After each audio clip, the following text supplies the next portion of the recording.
Meviri hu Prithvi सिंह का बेटा umwana wa Prithvi Singh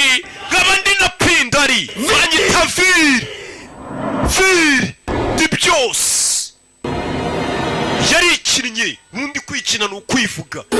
akurayo n'ibikomo umukobwa wanyu mwemeye ko utsinda uyu mugabo mu mutanga ibyo umwami yemereye imbere y'imbaga ntago yakwivuguruza ntago yabacira umwami urenga ku ijambo rye papa wananze reka nsange byose ubwo yavuyeyo amenya umwanzi we filime irangiye amenya umwanzi filime yizinze yamaze kubyemera aratanyambika imbere y'imbaga papa se ko yari yabyemeye ko ndi igikombe bari bunsindire arangije afata n'amaraso ye amusiga amaraso mu gahanga bahinde buriya ngo birana ibimenyetso bigaragaza ko ubaye umugore we ubu yabaye umugore we tayari amusiza ibintu mu gahanga mwambitse n'ibikomo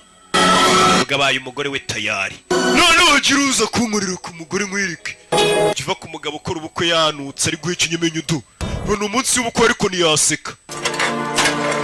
ubukwe bwarabaye zavaye imbere y'imbaga umusore bamutunze imbunda ngo ni Pindari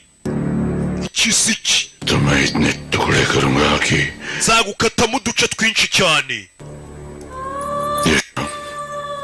yasho mwana wanjye yashodara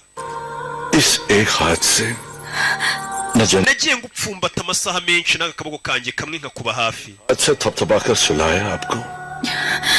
nagukura mu gitanda n'akaboko kamwe mwana wanjye papa nanjye niyo mpamvu iteka nagukurikiye nkakuba hafi ariko nanone nkanjye nk'uzagusimbura nk'igikomangomakazi kizagusimbura